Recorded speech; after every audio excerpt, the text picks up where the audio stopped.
নবীজি আলাইহিস সালাতু ওয়াস সালাম বললেন, না না, খুঁজে দেখো, খুঁজে দেখো, আমার সাহাবী জুলাইবিবকে তো দেখছি না, জুলাইবিব কোথায়, তোমরা খুঁজে দেখো। এক পর্যায়ে সাহাবীরা খুঁজতে খুঁজতে গিয়া দেখে 7 জন কাফের যেই জায়গায় মরে আছে ওই জায়গায় জুলাইবিব রাদিয়াল্লাহু তাআলা আনহু শহীদ হয়েছে। আমরা যে দ্বীন ধর্ম ইসলাম পেয়েছি আল্লাহ রাব্বুল আলামিন নাজিল করেছেন, আর আল্লাহ রাব্বুল আলামিন নিজে নিজেই আমাদের পর্যন্ত আল্লাহ পাক নিজ বিধান আমাদের হাতে তুলে দেননি, বরঞ্চ আল্লাহ সুবহানাহু ওয়া তাআলা কিছু মাধ্যম গ্রহণ করেছেন। আর এই মাধ্যমগুলো পর্যায়ক্রমে মর্যাদাশীল হয়েছে। আল্লাহ রাব্বুল আলামিন ফেরেশতাদের মধ্যে জিবরাইল আলাইহিস সালামের মাধ্যমে তেনার ওহী প্রেরণ করেছেন। এই জন্য আশরাফুল মালাইকা হয়েছে জিবরাইল আলাইহিস সালাম। সেই ওহী নিয়ে আসছেন মানব জাতির মধ্যে আমাদের সকলের আখিরি পয়গম্বর, সকলের প্রাণ প্রিয় রাসূল মুহাম্মদুর রাসূলুল্লাহ সাল্লাল্লাহু আলাইহি ওয়াসাল্লামের উপরে। এই জন্য মানব জাতির মধ্যে তিনি আশরাফুল মাখলুকাত হয়েছেন, আশরাফুল নাস হয়েছেন। এরপরে এই ধর্ম, এই ইসলাম, এই শরীয়ত যাদের সামনে নবীজি আলাইহিস সালাতু ওয়াস সালাম পেশ করেছেন, তারা শুনেছে, শোনার পরে যারা গ্রহণ করেছে তারা হচ্ছে মানব জাতির মধ্যে দ্বিতীয় স্তরের মানব জাতির মধ্যে উত্তম মানুষ, তারা হচ্ছে সাহাবা আজমাইন। যারা গ্রহণ করেনি তারা দলিল হয়েছে, তারা ক্ষতিগ্রস্ত হয়েছে। কিন্তু যারা গ্রহণ করেছে, নবীজি আলাইহিস সালাতু ওয়াস সালামের সেই আনিত শরীয়ত গ্রহণ করেছেন, নবীজির সংস্রবে যারা ছিলেন তারা হচ্ছেন সাহাবা আজমাইন। তাদের মর্যাদা মানব জাতির মধ্যে রসুল আম্বিয়াদের পরের স্থান পেয়েছে। সোহবত এটাই একটা বড় ইবাদত। নবীজি আলাইহিস সালাতু ওয়াস সালামের সোহবত পাওয়া ঈমানি হালতে এটা একটা ইবাদত। এই ইবাদতের মাধ্যমে এমন হয়েছে তার জীবনের সব গুনাহ মাফ হয়ে গেছে। হজ একটা ইবাদত। হজে যদি যাওয়া যায়, আল্লাহ যদি হজ কবুল করে, তাহলে যদি হজে গিয়ে মৃত্যু হয়ে যায় তাহলে তার জীবনের গুনাহ সব মাফ হয়ে যায়। সুবহানাল্লাহ। তেমনি করে নবীজি আলাইহিস সালাতু ওয়াস সালামের শুধু সোহবত, ঈমানি হালতে রসুলের নিকটে ছিলেন, ইসলাম গ্রহণ করেছেন, এরপরে যদি কোনো ইবাদতও না করে থাকে, সোজা জান্নাত। তো এই ঘোষণা, এইটা এই সাহাবী হওয়ার মর্যাদা, রাসূল সাল্লাল্লাহু আলাইহি ওয়াসাল্লামের সোহবত পাওয়ার মর্যাদা। এই জন্য আব্দুল্লাহ ইবনে ওমর রাদিয়াল্লাহু তাআলা আনহু বলেন, ফালা মুকামু আহাদিকুম, যে তাদের মর্যাদা কেমন, অর্থাৎ সাহাবা আজমাইনদের মর্যাদা কেমন। ফালা মুকামু আহাদিহিম, তাদের মর্যাদা কেমন, সাহাবা আজমাইনের মর্যাদা কেমন। যারা সাহাবী নন এরকম মানুষ যদি সারাটা বছর ইবাদত বন্দেগী করে তার হায়াতটা যদি পাস করে দেয়, তারপরেও সাহাবা আজমাইনদের যারা একটু সময় বিশ্বনবীর সঙ্গতে ছিলেন ঈমানি হালতে, তার সমপরিমাণ হতে পারবে না। এই জন্য সাহাবীর পরে যারা আউলিয়া ইকরাম এসেছে, যারা বুজুর্গানে দ্বীন এসেছেন, তাদের মর্যাদা সাহাবা আজমাইনদের মর্যাদা এক নয়। বলা হয়েছে যে একজন সাহাবী জিহাদে অংশগ্রহণ করেছে, যেই ঘোড়া নিয়ে অংশগ্রহণ করেছে ওই ঘোড়ার পা, বলে শুধু পা নয়, ওই ঘোড়ার পায়ের আঘাতে যে বালুটা উড়েছে, ওই বালুর যে মর্যাদা, একজন সাহাবী বাদ দিয়ে যত বড় আউলিয়া কেরাম হোক না কেন, ওমর ইবনে আব্দুল আজিজ হোক না কেন, তারও মর্যাদা ওই ধুলাবালির কণার মতো নয়। সাহাবা আজমাইনদের আলাদা একটা মর্যাদা আল্লাহ পাক দান করেছেন। কেন? যেটা ছিল সঙ্গীন অবস্থা, খুবই কঠিন অবস্থা ছিল, আজীব একটা সময় ছিল, যেই সময় ইসলাম মানুষ বুঝতো না, আল্লাহ মানুষ চিনত না। সেই সময় একজন মানুষ ইসলাম মানা, ইসলাম গ্রহণ করা কত কঠিন বিষয়, সেটার ভূমিকা তারা রেখেছে। আমাদের সমাজে অনেক ইসলামিক কাজ আছে, যেগুলো কমন সেন্সেও বোঝানো যায়, এবং আমাদের সমাজে মুসলমানও আছে, কোরআন হাদিস আছে, তারপরেও সেই ইসলামিক কাজ ছাড়তে মানুষ চায় না, ছাড়তে পারে না। আর ওই সময়টা কেমন অবস্থা ছিল, যে সময় শুধু ইসলামিক কাজ, ইসলাম কি জিনিস বোঝে না। আমাদের সমাজে আছে না, মানুষ মারা গেলে গরু জবাই করে অনুষ্ঠান করা আছে না? নাই? এই বিষয়টা কি আমরা জানি না যে এটা আসলে কতটুকু বৈধ হবে? রাসূল সাল্লাল্লাহু আলাইহি ওয়াসাল্লাম বলেছেন যে যে বাসায় মারা যাবে, জাফরের বাসায় খানা পৌঁছায় দাও। রাসূল বলছেন, জাফর রাদিয়াল্লাহু তাআলা যখন ইন্তেকাল করেছেন, দুনিয়ার থেকে চলে গেছেন, রাসূল সাল্লাল্লাহু আলাইহি ওয়াসাল্লাম সাহাবীদেরকে বললেন, তোমরা খানা পৌঁছায় দাও তার বাসায়, কেননা তারা দাফন কার্যের মধ্যে মশগুল আছে, তারা শোক বিলাপের মধ্যে মশগুল আছে, খানা পৌঁছায় দেওয়ার কথা বলা হয়েছে।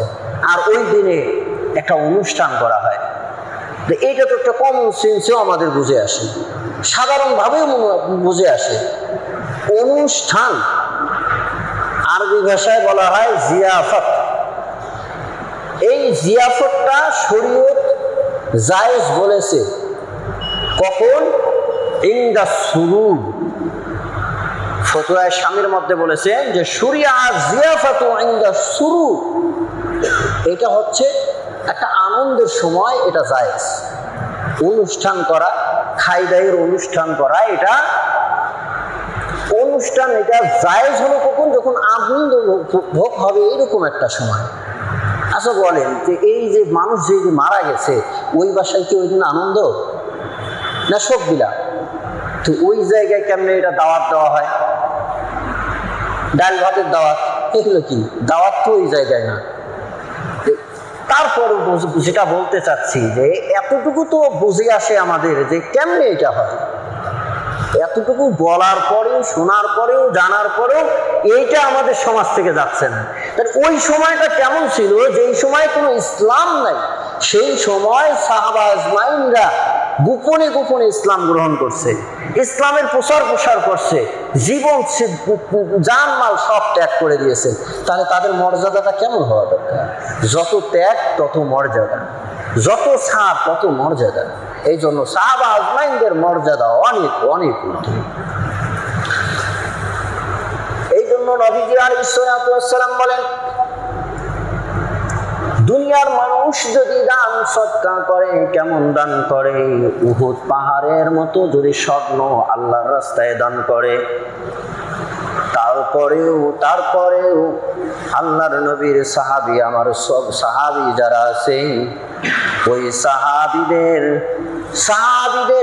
এক মুঠ সামান্য সওয়াব, ছোট্ট একটা আমলের সওয়াবের সমতুল্য হবে না। এত দান করার পরেও কোনো সাহাবী যদি ছোট্ট একটা খায়রাত করে থাকে, ওইটার সমতুল্য হবে না। এত মর্যাদা সাহাবা। আল্লাহ রাব্বুল আলামিন খুশি হয়েছেন সাহাবা আজমাইনদের ব্যাপারে, খুশি হয়ে রাদিয়াল্লাহু রাদিয়াল্লাহু আনহুম ওয়া রাদু আনহু ঘোষণা করেছেন। আল্লাহ রাব্বুল আলামিন নবীজি আলাইহিস সালাতু ওয়াস সালামের মাধ্যমে জানাই দিয়েছেন সাহাবা আজমাইনরা কেমন, তাদের জীবন যাপন কেমন, তাদের চরিত্র কেমন, আর তাদের জন্য ঘোষণা আল্লাহ পাক করেছেন। আল্লাহ রাব্বুল আলামিন বলেন মুহাম্মাদুর রাসূল ওয়াল্লাযীনা মা'আহু আশিদ্দাউ আলাল কুফফারি রুহামাউ বাইনাহুম। আল্লাহ পাক বলেন মুহাম্মদ হচ্ছে আল্লাহর রাসূল, আর তার সাথে যারা হয় তারা হচ্ছে সাহাবা আজমাইন। মুহাম্মদ আল্লাহর রাসূল, তার সঙ্গীরা হচ্ছে কেমন?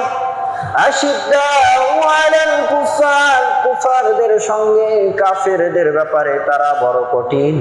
রুহামাউ বাইনাহুম, আর তাদের পারস্পরিক ব্যবহার আচরণ খুব নম্র ভদ্র। তারাহুম রুক্কান সুজ্জাদান ইয়াবতাগুনা ফাদলাম মিনাল্লাহ, তাদেরকে তোমরা দেখবে এমন অবস্থায় তাদের চেহারায় রুকু সিজদার চিহ্ন পাওয়া যাবে, আর তারা এর মাধ্যমে ফজল করম আল্লাহ তাআলার ক্ষমা চায়। তারা এর মাধ্যমে সিজদা করে জান মাল ত্যাগ করে আল্লাহ তাআলার সন্তুষ্টি চায়, আল্লাহ তাআলার রিজামন্দি চায়। আল্লাহ রাব্বুল আলামিন তাদের ব্যাপারে বলেন ওয়া'দাল্লাহু আল্লাযীনা আমানু ওয়া আমিলুস সালিহাতি মিনহুম মাগফিরাতান ওয়া আজরান আযীমা।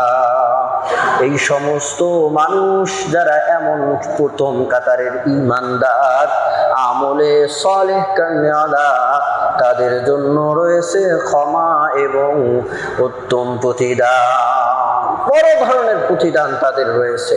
তো সাহাবা আজমাইন তারাও তো মানুষ ছিল, তারা নবী ছিলেন না, নবীরা নিষ্পাপ ছিল। আর নবীদের পরে সাহাবা আজমাইন তারা মানুষ ছিল এবং তারা নবী ছিল না, কাজেই তাদের থেকে ত্রুটি হয়েছে। এটা বলতে পারবো আমরা যে তাদের ত্রুটি হয়েছে, বাকি আল্লাহ পাক ক্ষমা করে দিয়েছে। সব সাহাবীরা জান্নাতি, নিষ্পাপ না, সাহাবীরা নিষ্পাপ না, এটা বিশ্বাস আমাদের রাখতে হবে। এটা মুমিনের, একজন মুমিনের আকীদা, আমাদের আহলে সুন্নাত ওয়াল জামাতের আকীদা হলো সব সাহাবা আজমাইন জান্নাতি, বাকি তাদের কিছু কিছু সাহাবীর থেকে ত্রুটি হয়েছে, তা আল্লাহ পাক ক্ষমা করে দিয়েছে। আল্লাহ রাব্বুল আলামিন তাদের ব্যাপারে সন্তুষ্ট হয়েছে, আর তারাও আল্লাহর উপরে সন্তুষ্ট হয়েছে। কেন? ত্যাগ তিতিক্ষা কিরকম ছিল আমরা তো সাহাবীদের ব্যাপারে চট করে মন্তব্য করতে পারি। রাসূলুল্লাহ সাল্লাল্লাহু আলাইহি ওয়াসাল্লাম বলেছেন লা তাসুব্বু আসহাবি, তোমরা আমার সাহাবীদেরকে গালি দিও না, আমার সাহাবীদের ব্যাপারে বিরাট মন্তব্য করো না। নবীজি আলাইহিস সালাতু ওয়াসসালাম বলেন আল্লাহ আল্লাহ ফি আসহাবি, আল্লাহ আল্লাহ ইয়ানি ইত্তাকিল্লাহ ইত্তাকিল্লাহ, তোমরা আল্লাহকে ভয় করো, আল্লাহকে ভয় করো, আমার সাহাবীদের ব্যাপারে আল্লাহকে ভয় করো। তোমরা আমার রাসূল, আমার সাহাবীদের ব্যাপারে ভয় করো। কখনো তোমরা আমার সাহাবীদেরকে তোমরা বিরাট গালি দিবা না, বিরাট মন্তব্য করবা না, আর তাদেরকে ভালোবাসো। আমার ভালোবাসার জন্যই তোমরা ভালোবাসো। আর যদি তাদের সঙ্গে তোমরা বিদ্বেষ রাখো, তাহলে আমার বিদ্বেষের কারণেই বিদ্বেষ রাখো। তার মানে হলো যে আমার ভালোবাসা যদি থাকে তাহলে সাহাবীদেরও ভালোবাসা আসতে হবে, আর যদি সাহাবীদের ভালোবাসা নাই তাহলে আমার ভালোবাসা ওই জায়গায় নাই। তাদের ত্যাগ তিতিক্ষা ছিল বেশি, সাহাবাদের ত্যাগ তিতিক্ষা বিসর্জন ছিল বেশি। হযরত জাবের রাদিয়াল্লাহু তাআলা আনহু হইতে বর্ণিত, উহুদ যুদ্ধের মধ্যে নবীজি আলাইহিস সালাতু ওয়াস সালাম এক জায়গায় ছিলেন। ওয়া কানা রাসূলুল্লাহ সাল্লাল্লাহু আলাইহি ওয়াসাল্লাম ফি নাহিয়াতিন ফি 12 রাজুলান মিনাল আনসার ওয়া তালহা ইবনে উবাইদিল্লাহ। নবীজি আলাইহিস সালাতু ওয়াস সালাম উহুদ যুদ্ধে এক জায়গায় অবস্থান করছেন, মানে যখন বিশৃঙ্খলা হয়ে যায়, সাহাবীরা যখন ওই পাহাড়াদের থেকে ভুল করে চলে আসে, আসার পরে যখন ওই সময় মুশরিকরা আঘাত করতে লাগলেন, তখন রাসূল সাল্লাল্লাহু আলাইহি ওয়াসাল্লাম হাক্কা ভাক্কা অবস্থায় এক পাশে চলে গেলেন। ওই জায়গার মধ্যে গণা 12 জন সাহাবী ছিলেন, আনসারী সাহাবী 12 জন ছিলেন। রাসূলুল্লাহ সাল্লাল্লাহু আলাইহি ওয়াসাল্লাম সাহাবীদের দিকে লক্ষ্য করে বললেন, তোমরা কে আসো? এই জায়গায় এখন জিহাদ করতে হবে, লড়াই করতে হবে, কে আসো তোমরা? তখন তালহা রাদিয়াল্লাহু তাআলা আনহু বলতেছেন, ইয়া রাসূলুল্লাহ আনা আমি আসি। নবীজি আলাইহিস সালাতু ওয়াস সালাম তাকে বললেন, কামা আনতা, তুমি যেই জায়গায় দাঁড়িয়ে আছো ওই জায়গায় তুমি ভূমিকা পালন করো, তোমার দ্বারাই জিহাদের কাজ এখন নয়। এরপরে আনসারী সাহাবী 11 জন দাঁড়ায় গেলেন। দাঁড়ায়া মুশরিকদের সঙ্গে ওই 11 জন সাহাবী জিহাদ করলেন, লড়াই করলেন, সূর্যবীর্যের সাথে লড়াই করলেন। লড়তে লড়তে এক পর্যায়ে ওই 11 জন সাহাবী শহীদ হয়ে দুনিয়ার থেকে চলে গেলেন। এরপরে তালহা রাদিয়াল্লাহু তাআলা আনহু একাই নবীজি আলাইহিস সালাতু ওয়াস সালামের সঙ্গে আর কেউ নাই। মুশরিকরা নবীজি আলাইহিস সালাতু ওয়াস সালামকে টার্গেট বানায় নিয়েছে, চতুর্দিক থেকে তীর নিক্ষেপ করছে। তালহা রাদিয়াল্লাহু তাআলা আনহু একাই জিহাদ করে যাচ্ছেন। ওই 11 জনের হাদিসের মধ্যে এসেছে, ওই 11 জন যেমন জিহাদ করেছে, যত শক্তি দিয়া জিহাদ করেছে, তালহা রাদিয়াল্লাহু তাআলা তেমনি একাই সূর্যবীর্যের সাথে জিহাদ করতেছিলেন। এক পর্যায়ে জিহাদ করতে করতে তালহা রাদিয়াল্লাহু তাআলা আনহুর হাতে বাড়ি দেয়, হাত অবশ হয়ে যায়। তালহা রাদিয়াল্লাহু তাআলা আনহু রাসূলকে ছাড়েন নাই, রাসূলের চতুর্দিক থেকে তীরগুলো আটকাচ্ছিলেন।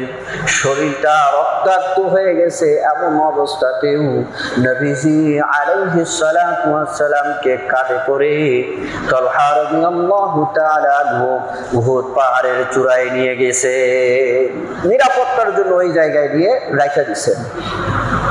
এরপরে হাদিসের মধ্যে এসেছে যে তালহা রাদিয়াল্লাহু তাআলা আনহু শহীদ হননি, কিন্তু ওনার শরীরে ওই সময় 70টা তীর এবং বর্ষা এবং মনে করেন যে হচ্ছে তরবারির আঘাত 70টারও উপরে ছিল। 70 জরবাতান ছিল, এত আঘাত ছিল, 70টারও বেশি আঘাত ছিল। তিনি শহীদ হন নাই ওই সময়। কিন্তু রাসূল সাল্লাল্লাহু আলাইহি ওয়াসাল্লাম পরবর্তীতে বলতেন যে তোমরা কি জীবিত শহীদ দেখবা? সাহাবীদেরকে বলতেন তোমরা জীবিত শহীদ দেখবা, মানে শহীদের দ্বার প্রান্তে পৌঁছে গেছিলেন। তার দেহে এইরকম দাগ হয়েছে, এমন হয়েছে যে বাঁচার কোনো কথা ছিল না, আল্লাহ পাক হায়াত রেখেছিলেন। তো এই তালহা রাদিয়াল্লাহু তাআলা আনহুর ব্যাপারে বলছেন রাসূল সাল্লাল্লাহু আলাইহি ওয়াসাল্লাম যে ইনি হচ্ছে জীবিত শহীদ। এমন করে একাই জিহাদ করে চতুর্দিক থেকে তীর আসতেছিল, রাসূল সাল্লাল্লাহু আলাইহি ওয়াসাল্লামের শরীরে লাগতে দেয় নাই, নিজের বুককে ঝাঁঝরা করে দিয়েছেন। চারটিখানি কথা এরকম 1.5 সাহাবা আজমাইদের ছিল। কেন তাদের মান মর্যাদা হবে না? জান দিয়ে তারা এমন করে জান উৎসর্গ করে দিয়েছে। জান উৎসর্গ কেমন করে করেছে? জুলাইবিব রাদিয়াল্লাহু তাআলা আনহু কালো কুৎসি সাহাবী ছিলেন। রাসূলুল্লাহ সাল্লাল্লাহু আলাইহি ওয়াসাল্লাম বিবাহের জন্য এক সাহাবী আনসারী সাহাবীর বিয়ের প্রস্তাব দান করেছেন। কেননা জুলাইব রাদিয়াল্লাহু তাআলা আনহু বিবাহ হয় না, নিজে নবীজি আলাইহিস সালাতু ওয়াস সালাম বিবাহের ব্যবস্থা করতে চাইলেন। ওই আনসারী সাহাবী ধনাঢ্য ছিল, মদিনার মধ্যে ধনবানওয়ালা ছিল, তার একটা জারিয়া সুন্দরী একটা মেয়ে ছিল। সেই মেয়ের ব্যাপারে প্রস্তাব, তিনি তো হাক্কা বাক্কা হয়ে গেলেন, বললেন আমি বাসায় যাই, আমি আমার স্ত্রীর সঙ্গে পরামর্শ করে আপনাকে জানাবো। রাসূল সাল্লাল্লাহু আলাইহি ওয়াসাল্লাম বললেন নাম ইনতালিক, যাও গিয়ে পরামর্শ করে আসো। স্ত্রীর কাছে ওই সাহাবী চলে গেছে। চলে যাওয়ার পর যখন বলেছে, রাসূল সাল্লাল্লাহু আলাইহি ওয়াসাল্লাম খেতবা দিয়েছে, প্রস্তাব দান করেছে। স্ত্রী শুনে বড় খুশি, কি বলো, আমাদের মেয়ের ব্যাপারে রাসূল প্রস্তাব দিয়েছে, তাহলে কতই না সৌভাগ্যের কথা। এরপরে যখন ওই আনসারী সাহাবী বলে, কিন্তু ব্যাপার হচ্ছে প্রস্তাবটা দিয়েছে জুলাইবের সঙ্গে বিবাহের, তখন ওই স্ত্রী বলে এটা কেমনে সম্ভব, এটা তো কখনো সম্ভব নয়, কেননা আমরা আমাদের মেয়ের বিবাহের ব্যাপারে অনেক অনেক সম্ভ্রান্ত পরিবারের থেকেও আমাদের প্রস্তাব এসেছিল, আমরা সেগুলোকে প্রত্যাখ্যান করেছি। এরকম ভালো ভালো ঘর আসছে, সেগুলো আমরা প্রত্যাখ্যান করেছি। এখানে বিবাহ দেওয়ার পরে আমরা মুখ দেখাবো কেমনে, মানুষ বলবে কি, এই ছেলের না আছে ধন, না আছে চেহারা, কেমনে এটা হয়। এইটা ওই মেয়েটা পাশে থেকে শুনেছে। শোনার পরে হাদিসটা মুসলিম শরীফের মধ্যে বর্ণিত আছে। মুসলিম শরীফে পুরা হাদিসটা নাই, শহীদ হওয়ার ঘটনা আছে এবং মুসনাদে আহমদের মধ্যে বাকি অংশ রয়েছে। তখন ওই মেয়েটা বলতেছে যে বাবা, রাসূল সাল্লাল্লাহু আলাইহি ওয়াসাল্লাম যখন প্রস্তাব দিয়েছে, তাহলে অবশ্যই এর মধ্যে আমার জন্য কল্যাণ আছে। তখন তো বাপ মাও শুনে হাক্কা বাক্কা, যে মেয়ে যখন বলতেছে তাহলে আর সমস্যা নাই, এর মধ্যেই খায়ের ভালাই আছে। তখন রাসূল সাল্লাল্লাহু আলাইহি ওয়াসাল্লামের কাছে চলে গেছে। যাওয়ার পরে বলছে যে ঠিক আছে, বিবাহ প্রস্তাব ঠিক আছে, আপনি বিবাহ আব্দ করাই দেন। তো রাসূল সাল্লাল্লাহু আলাইহি ওয়াসাল্লাম নিজেই আব্দ করাই দিয়েছেন, নিজে বিবাহ করাই দিয়েছেন। বিবাহ করানোর পরে ওই মেয়ের জন্য, মেয়েটার কথা শুনে রাসূল সাল্লাল্লাহু আলাইহি ওয়াসাল্লাম এত খুশি হয়েছেন। বিবাহের পরে রাসূল সাল্লাল্লাহু আলাইহি ওয়াসাল্লাম দোয়া করেছেন, আল্লাহুম্মা সুব্বা আলাইহাল খায়র, আল্লাহুম্মা সুব্বা আলাইহাল খায়র ওয়া লা তাজআল মাঈশাহা কাদ্দান কাদ্দা। রাসূল সাল্লাল্লাহু আলাইহি ওয়াসাল্লাম ওই মেয়ের জন্য দোয়া করেছেন যে আল্লাহ তার মধ্যে খয়ের দান করো, ভালাই দান করো, তার জীবনকে সচ্ছল করে দাও, কোনো সমস্যা তার জীবনে নেই। বিবাহ হয়েছে। বিবাহ আদ্য শেষ হওয়ার সঙ্গে সঙ্গে রাসূল সাল্লাল্লাহু আলাইহি ওয়াসাল্লাম সাহাবীদের মাঝে এলান করে দিয়েছে জিহাদে যেতে হবে। জিহাদের ঘোষণা শুনে জুলাইব রাদিয়াল্লাহু তাআলা আনহু বাসর রাতে বাসর ঘরে না গিয়া জিহাদে অংশগ্রহণ করলে। সেই তো সাহাবীদের ইতিহাস। এই একটা ইতিহাস শুনলে বোঝা যাবে যে আসলে সাহাবীদের মান মর্যাদা কেন এত উঁচু, এত সম্মান কেন তাদের। কোথায় বিবাহ শাদীর বাসর ঘর, এগুলো সাইরা জিহাদে জীবন দেওয়ার জন্য সাহাবীরা পাগল। জিহাদে অংশগ্রহণ করেছেন জুলাইব রাদিয়াল্লাহু তাআলা। হযরত জুলাইব রাদিয়াল্লাহু তাআলা জিহাদের ময়দানে জিহাদ করতেন। জিহাদ করতে করতে 7 জন কাফেরকে হত্যা করে জাহান্নামে পাঠাই দিয়েছেন।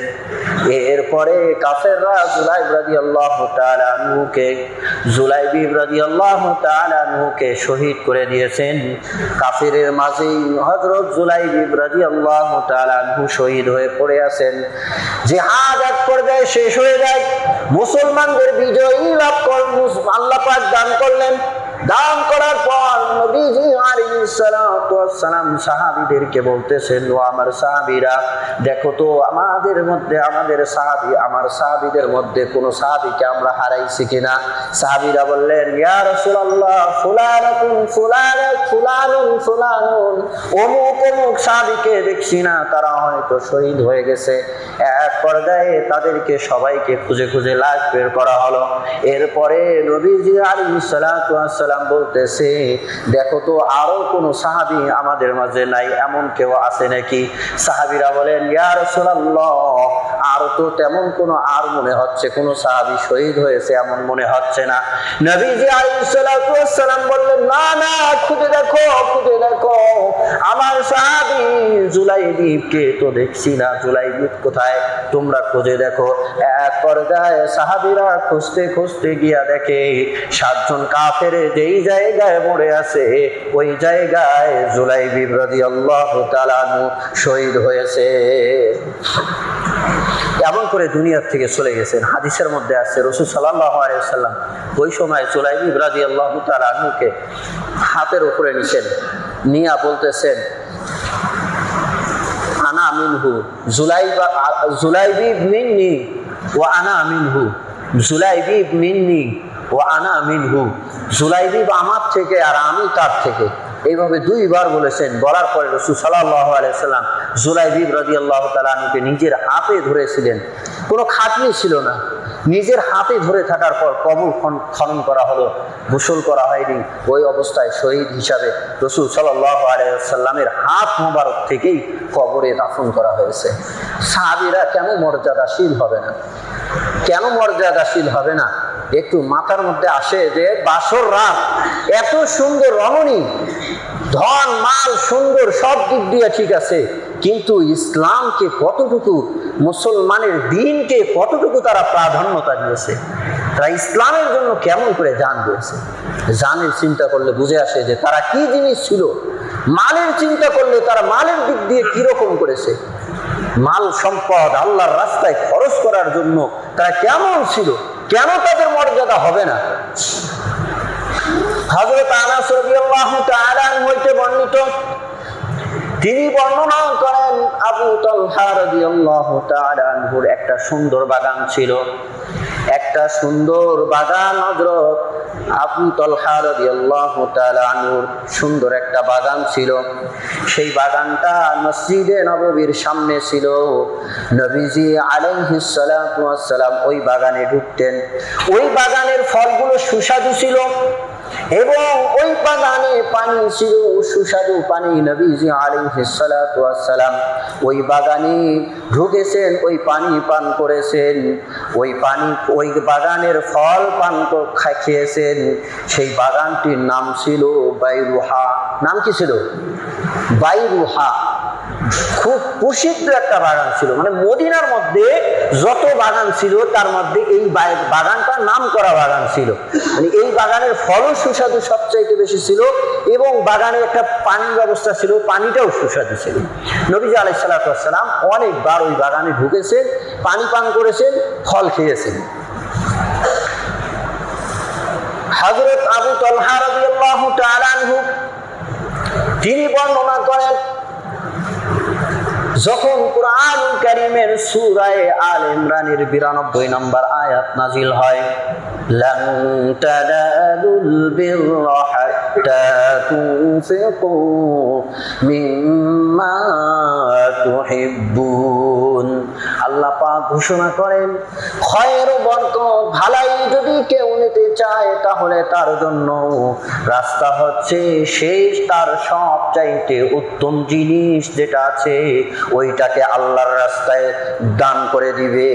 এই আয়াত যখন নাজিল হয়েছে, এই আয়াত শুনে আবু তালহা রাদিয়াল্লাহু তাআলা দৌড়াইয়া নবী আলাইহিস সালাতু ওয়াস সালামের কাছে গিয়ে বলতেছে, ইয়া রাসূলুল্লাহ, আমি এই আয়াত শুনেছি, সুতরাং আমার যত সম্পদ আছে, মদিনার মধ্যে খুব ধনাঢ্য ছিলেন, আমার মদিনার মধ্যে সবচাইতে যত মাল আছে তার মধ্যে সবচাইতে প্রিয় মাল সম্পদ হচ্ছে ওই বাইরুহা নামক বাগান। সুতরাং এই বাইরুহা নামক বাগান আমি আল্লাহর রাস্তায় দান করে দিলাম। সুবহানাল্লাহ, সবচাইতে প্রিয়। সাহাবীরা কেমন ছিলেন? নবীজি আলাইহিস সালাতু ওয়াস সালাম খুশি হয়ে বাহ বাহ বললেন। বাহ, আমরা বাহ বাহ বলি না, বলে মালুন রাবিহুন, মালুন রাবিহুন, কত কল্যাণকর মাল, কল্যাণকর মাল। আমরা তো মাল সম্পদ যেটা দিয়ে বাড়ি ঘর বানাইতে পারলাম, খাইতে পারলাম, সুস্বাদু খাবার কিনতে পারলাম, ওইটা বড় সম্পদ, ভালো সম্পদ, কল্যাণকর সম্পদ মনে করলাম না। নবীজি আলাইহিস সালাতু ওয়াস সালাম বলতেছে যে এই বাগানটা তার কত বড় একটা কল্যাণকর সম্পদ ছিল। আমি শুনেছি, নবীজি আলাইহিস সালাম বলছে যে আমি শুনেছি তুমি আল্লাহর কোরআনের কথা শুনে আল্লাহর রাস্তায় দান করেছো, সুতরাং তুমি যে সঞ্চয় ভাবছো সেটাই তুমি পাবে। তুমি আখিরাত বুঝেছো, তোমার জন্য এটা আখিরাতেই থাকবে, সুতরাং তুমি এটা তোমার আপনজন যারা অসহায় আছে তাদের মধ্যেই এটা তুমি বিলীন করে দাও, দান করে দাও। তিনি বললেন, আবু তালহা রাদিয়াল্লাহু আনহু বললেন যে আফআলু ইয়া রাসূলুল্লাহ, আমি এটাই করব। এরপরে তিনি ওই বাগানটা ভাগ করে দিলেন নিজের আত্মীয় স্বজন গরিব যারা আছে এবং নিজের চাচাতো ভাই যারা ছিলেন তাদের মধ্যে এই বাগানটা ভাগ করে দেন। তাহলে ধন মালের ক্ষেত্রেও তারা কেমন ছিল, ইতিহাস কেমন। আবু বকর রাদিয়াল্লাহু তাআলা সব মাল নিয়ে উপস্থিত তাবুকের যুদ্ধে, কথা বলেন ঠিক কিনা। আবু দাহদা রাদিয়াল্লাহু তাআলা একটা বাগান রাসূলকে খুশি করার জন্য, ইসলামকে প্রাধান্য দেওয়ার জন্য একটা বাগান কিনে 100 বাগানের বিনিময়। ধন সম্পদ তাদের কাছে কিছু ছিল না, যা ছিল বাস আল্লাহর রাস্তায় দিতে কখনো ব্যয়কুণ্ঠ করতেন না। কেন তাদের মর্যাদা হবে না? এই জন্য তাদের ব্যাপারে আমাদের কাজ হচ্ছে, আমাদের দায়িত্ব হচ্ছে তাদের ভালোবাসতে হবে, তাদের মহব্বত আমাদের রাখতে হবে। কোন সাহাবীর ব্যাপারে বিরাট মন্তব্য করা যাবে না, কোন সাহাবীকে গালি দেওয়া যাবে না। মুআবিয়া রাদিয়াল্লাহু তাআলা গালি দেওয়া যাবে? কথা বলেন। ঈমান আকীদা দুরুস্ত করতে হবে। ঈমান আকীদা ঠিক রাখতে হলে কোন সাহাবীর ব্যাপারে খারাপ মন্তব্য করা যাবে না। আমরা ইদানিং একটা বিষয়টা আমাদের কানে আসে, সবাই আমরা শুনেছি জানি যে কি একটা বিষয় নিয়ে আলোচনা হয়, সেটা হচ্ছে সাহাবা আজমাইন সত্যের মাপকাঠি কি না। এক শ্রেণীর মানুষ বলে যে সাহাবা আজমাইন সত্যের মাপকাঠি, আর এক শ্রেণীর মানুষ বলে যে সব সাহাবী সত্যের মাপকাঠি না। বিষয়টা কি একটু স্পষ্ট করে নিন। সত্যের মাপকাঠি মানে কি আগে বুঝেন। সত্যের মাপকাঠি বলতে আমরা যে ইসলাম পেয়েছি, এই ইসলামে যা শরীয়ত বিধান রয়েছে, সার কথা, ইসলামের যে বিধানগুলো রয়েছে এ সবগুলো বোঝা তেনাদের উপরে ডিপেন্ড করে। তাদের মাধ্যমে ছাড়া আমরা ইসলাম বুঝতে পারবো না, এটা হলো খোলাসা। আর একটু স্পষ্ট করলে আমাদের আকীদা, কোরআনের তাফসীর, হাদিসের ব্যাখ্যা, নামাজ, রোজা, ইবাদত, বন্দেগী, মাসাইল, ফিকহ, ফতোয়া, সিরাত, রাসূলের জীবন, এই সবগুলো যদি বুঝতে হয় তাহলে নবীজি আলাইহিস সালাতু ওয়াস সালামের সাহাবীদের মাধ্যমে বুঝতে হবে। না বুঝলে, ওইভাবে না বুঝলে, নিজের ভাবে বুঝলে হবে না। এইটা হলো ব্যাখ্যা মেন। সুতরাং যারা বলে সাহাবা আজমাইন সত্যের মাপকাঠি, তাদের কথা হলো যে এগুলো বুঝতে হলে সাহাবা আজমাইনদের মানতে হবে, তাদের অনুসরণ করতে হবে। সুতরাং নিজে নিজে আমি একটা তাফসীর করলে চলবে না। কোরআনের তাফসীর করা যাবে, নিজে নিজে তাফসীর করা যাবে, কিন্তু তার সাহাবা আজমাইনের মধ্যে ওই তাফসীরটা আছে না নাই এটা দেখতে হবে। মাসাইলের ক্ষেত্রে এমনই। এইটা হলো সত্যের মাপকাঠির ব্যাখ্যা। তো যারা বলে যে সাহাবা আজমাইন সত্যের মাপকাঠি, তাদের ব্যাখ্যা, তাদের কথা হলো যে সাহাবাদের থেকে ভুল হতে পারে, তারা তো মানুষ, নবী নয়, তাদের থেকে ভুল হতে পারে, আল্লাহ পাক তা ক্ষমা করে দিয়েছেন, বাস। বাকি তারা সত্যের মাপকাঠি কেন? কুরআনুল কারীমে অনেক জায়গার মধ্যে বলেছেন আমিনু কামা আমানান নাস, তোমরা ঈমান আনো যেমন সাহাবীরা এনেছে। ওয়াল্লাযীনা আমানু, ওই সমস্ত মানুষ যারা ঈমান এনেছে তারা যদি তোমাদের মতো ঈমান আনে, তোমাদের মতো যদি ঈমান আনে ফাকাদ ইহতাদাও, তাহলে তারা পথভ্রষ্ট আর হবে না। তাহলে সবকিছু এরকম সাহাবীদের ক্ষেত্রে শরীয়ত লাগাই দিয়েছে। নবীজি আলাইহিস সালাতু ওয়াস সালাম এমন করে বলেছে, এমন করে বলেছেন যে তারা হচ্ছে এই উম্মতের জন্য আমানত। এই আকাশের জন্য নক্ষত্র আমানত, আমি আমার সাহাবীর জন্য আমানত, নিরাপত্তা, আর আমার সাহাবীরা এই উম্মতের জন্য হচ্ছে নিরাপত্তা। এই জন্য সেই যারা বলে যে হচ্ছে তারা সত্যের মাপকাঠি, তারা ওই সাহাবীদের একটু ত্রুটি বুঝতে আছে, যেটা এটাকেও কল্যাণ হিসাবে নেয়। কেমন? আচ্ছা বলেন, নবীজি আলাইহিস সালাতু ওয়াস সালাম আসছিলেন, তিনি কি জিনা করতে পারে? বলেন, তার কি সম্ভব এটা? এখন বলেন যে জিনার একটা শাস্তি আছে না নাই? জিনা শাস্তি আছে না? এখন এই শাস্তিটা কেমনি দিতে হবে, এটা কি শেখা দরকার আছে না নবী আলাইহিস সালাতু ওয়াস সালামের থেকে? এটা কেমনি শিখবে বলেন? তাহলে যদি নবী আলাইহিস সালাতু ওয়াস সালাম নিজে যদি শিখাইতে চায়, তাহলে নিজেকে জিনা করতে হবে, নাউজুবিল্লাহ, তাই কি না? কাজেই সাহাবা আজমাইনদের থেকে যে ত্রুটিটা হয়েছে এটাও কল্যাণকর। মনে করেন যে ওই সাহাবীরাও জিনা করেছেন, তো করে কি হলো? তারা জিনা করে তৎক্ষণাৎ কেমন তওবা করেছে যে রাসূল সাল্লাল্লাহু আলাইহি সাল্লামের কাছে আইসা বলতেছে যে ইয়া রাসূলুল্লাহ, আমার জিনা হয়ে গেছে, সুতরাং আপনি শাস্তি প্রয়োগ করেন। কাজেই তো নবী আলাইহিস সালাতু ওয়াস সালাম পাথর নিক্ষেপ করে ওই সাহাবীকে দুনিয়ার থেকে শহীদ করে দিয়েছেন, তাই কিনা? তাহলে মাসালাটা কেমনে জানা গেল? ওই সাহাবী জিনা করেছে বিদায় জানা গেল, তাই কিনা? এরকম সাহাবী থেকে যেটা যা কিছু হয়েছে এটা অকল্যাণকর নয়, আমাদের জন্য এর মধ্যে শিক্ষা আছে। এই জন্য ভুল ত্রুটির দিকে না তাকাইয়া ওটা আল্লাহ পাক ক্ষমা করে দিয়েছেন। নবী আলাইহিস সালাতু ওয়াস সালামের সব সাহাবীরা আমাদের জন্য মুক্তাদা এবং অনুসরণীয় মডেল। এইটা হলো আহলে সুন্নাত ওয়াল জামাতের আকীদা। এটাই আমাদের ঈমানি বিশ্বাস, আমাদেরও পোষণ করতে হবে।